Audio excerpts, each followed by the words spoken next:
e oggi vi parlerò di I Am a Hero, l'opera prima di Kengo Hanazawa. I Am a Hero è la storia di Hideo Suzuki, un mangaka di 35 anni che ha avuto una sola serie serializzata, Uncut Penis, sospesa dopo solo 2 volumi. Da allora Hideo per sopravvivere fa l'assistente, mentre lavora a nuovi manoscritti. La quotidianità della sua vita viene interrotta da dei bizzarri incidenti, delle strane notizie che si scopriranno essere le prime avvisaglie di un'apocalisse zombie in Giappone. Hideo si ripete costantemente di essere un eroe, se lo dice per darsi coraggio, e anche se non è davvero convinto, finisce effettivamente per diventarlo. Hideo vuole essere, se non l'eroe, almeno il protagonista della sua vita. In I Am a Hero ci sono altri personaggi che vogliono diventare eroi, e l'apocalisse zombie dà loro la possibilità di diventarlo effettivamente. C'è chi diventa eroe diventando il più forte, chi lo diventa eliminando ogni possibile minaccia, chi lo diventa cominciando a fare quello che vuole. Il significato di eroe è diverso per ciascun personaggio. Il manga di Hideo, Uncut Penis, viene criticato per avere un protagonista debole, che non si trova davvero al centro dell'opera. Similmente, I Am a Hero è sì la storia di Hideo, ma anche di tanti altri personaggi. E ci sono interi volumi in cui Hideo semplicemente non appare. A una storia senza un chiaro protagonista sembra mancare qualcosa. Senza un protagonista che cresce col progredire della storia e di cui possiamo osservare l'evoluzione, rischiamo di non essere davvero coinvolti. I Am a Hero, tuttavia, è lontano dall'essere un manga corale, in cui la narrazione è equamente suddivisa tra tutti i personaggi. Pur essendo infatti fisicamente lontani da Hideo, le storie degli altri personaggi ci permettono di conoscerlo meglio. L'apocalisse zombie fa emergere il lato più autentico delle persone, e osservando come gli altri si comportano, possiamo comprendere meglio Hideo e le sue scelte. L'unica vera prevenzione al contagio è l'isolamento. Un isolamento preventivo che precede l'apocalisse, dovuto all'astio e al timore verso le altre persone. Con un contagio tanto rapido, non c'è tempo per adattarsi. Le persone non hanno il tempo di cambiare. E non sopravvive chi impara a combattere o a difendersi, ma chi già di suo tendeva a correre, a scappare e a nascondersi da ogni brutta situazione. In una classica apocalisse zombie, quelli a sopravvivere sono dotati di forza, coraggio, carisma, ma I Am a Hero mostra come persone del genere sarebbero le prime ad essere infettate nella società di oggi.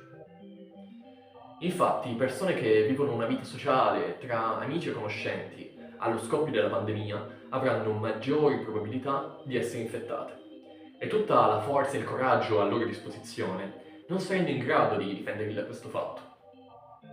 Diversamente da altre opere zombie, in I Am a Hero, i protagonisti non imparano improvvisamente a combattere. Accade piuttosto il contrario. L'apocalisse ferma il tempo e tutte le capacità che si avevano prima rimangono invariate. Perché infatti, scappando da un zombie all'altro, non c'è tempo per imparare qualcosa di nuovo. Le persone che cominciano ad uccidere non lo fanno perché una volta messe alle strette si trasformano in qualcuno che non erano mai stato. No, l'apocalisse fa emergere lati delle persone che prima tenevano nascosti e dà una giustificazione a dei comportamenti che nel mondo reale non metteremo mai in pratica.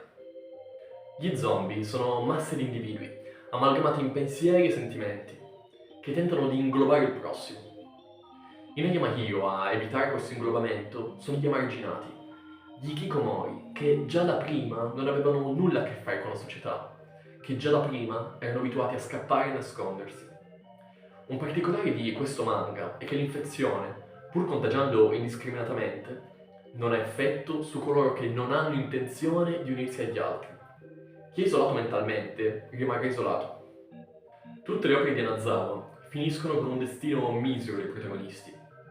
Non viene dato loro un paradiso, ma una fine reale in cui trovare la soddisfazione è sia la loro sfida che il loro premio.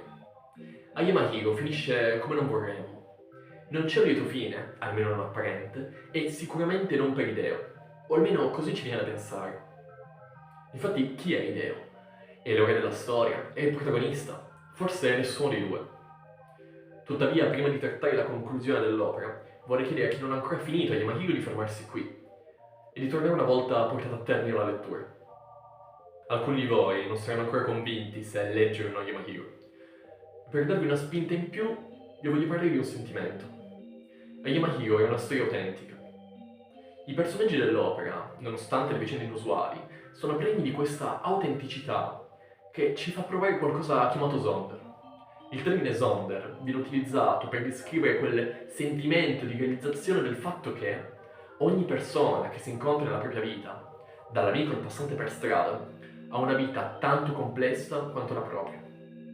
E questo è solo uno dei tanti sentimenti che si possono provare leggendo Yamahiro. Adesso comincerò a fare spoiler, partendo da una domanda che ci siamo già posti prima. Chi è in definitiva Hideo? È il protagonista della sua vita? O l'eroe della sua storia? Magari nessuno dei due. Ci sono interi volumi nel manga in cui Hideo non appare e l'apocalisse zombie nel suo complesso prende il sopravvento raccontando una storia corale, come il collettivo ZQN. Tuttavia, quando l'apocalisse finisce, è Hideo quello che rimane, che in tutta la sua amarezza e solitudine può effettivamente dirsi il protagonista della sua vita. Hideo rimane solo per anni, ma non si toglie la vita. Non sopravvive nella speranza di essere salvato, ma va avanti e trova una ragione per rimanere in vita, in quello che forse è il più crudele dei mondi possibili. Hideo non è una brutta, una bella persona. Hideo è una persona autentica, con pregi e difetti. E quando parla con i suoi amici immaginari, mostra sì una parte di sé cattiva, egocentrica, menefreghista, anche subdola. Ma questa parte di sé, che esiste, non elimina tutto il bene che ha fatto. Hideo ha salvato delle vite. Seppur per fini egoistici o per senso del dovere, comunque lo ha fatto. Hideo viene escluso dal collettivo ZQN senza meritarselo come punizione, ma lui sin dall'inizio non avrebbe mai potuto fondersi agli altri. La sua mente era già troppo di suo.